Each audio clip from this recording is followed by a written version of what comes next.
অভয়নগরের শ্রীধরপুর ইউনিয়নে বোমা হামলা ও তাজা বোমা উদ্ধারের ঘটনায় ১০৭ জনকে নাম উল্লেখসহ আসামি করে এবং ২০০ জনকে অজ্ঞাত করে আসামি করে মামলা দায়ের হয়েছে।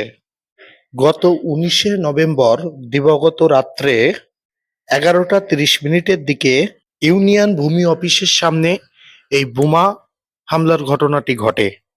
অভয়নগর থানার পাথালিয়া পুলিশ ক্যাম্প খবর পেয়ে ঘটনাস্থলে আসে এবং তারা আরও ২টি তাজা বোমা উদ্ধার করে। এই বোমা হামলা ও বোমা উদ্ধারের ঘটনায় সকালে বিএনপি ও অঙ্গ সংগঠন একটি প্রতিবাদ মিছিল ও বিক্ষোভ সমাবেশ করে। প্রশাসন জবাব দাও।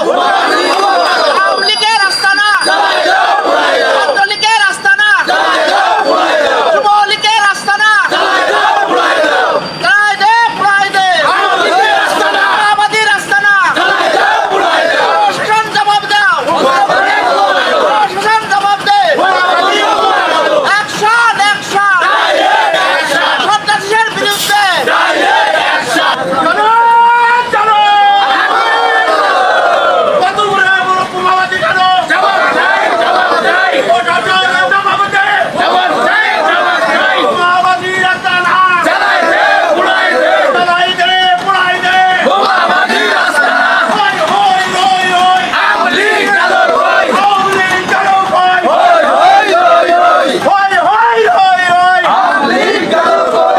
অত্যন্ত দুঃখের সঙ্গে জানাচ্ছে আমার ইউনিয়ন কাউন্সিলের সঙ্গে বোমাবাজি করেছে।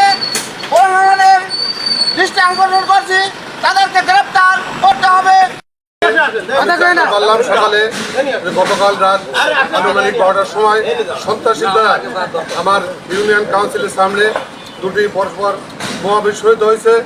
তাই আমি এই সন্ত্রাসীদের অবিলম্বে গ্রেপ্তার করতে বলবো এবং দৃশ্যমান শাস্তির ব্যবস্থা করতে বলবো প্রশাসনের। এই প্রশাসন এখন এই ক্যাম্প আইসি সহ যারা এখনও নিরাপত্তা পালন করতেছে, আমি প্রশাসনের দৃষ্টি আকর্ষণ করে বলছি যে অবিলম্বে এই সন্ত্রাসীদের গ্রেপ্তার করতে হবে, নাইলে আমার এই ইউনিয়নের শান্তি শৃঙ্খলা আসবে না। অবিলম্বে এই সন্ত্রাসীকে গ্রেপ্তার চাই আমি। ইউনিয়ন কাউন্সিলের সামনে মথুরাপুর বাজার তথা নায়েব অফিসের সামনে যে বোমা বিস্ফোরণ হয়েছে গত রাত আনুমানিক 11:30-12টার দিকে, নিঃসন্দেহে এই ঘটনাটি যারাই ঘটিয়েছে অপরাধী সন্ত্রাসী যারাই হোক, আমরা তাদের দৃষ্টান্তমূলক শাস্তি দাবি করি। 20শে নভেম্বর রাতে অভয়নগর থানায় একটি মামলা দায়ের হয়েছে।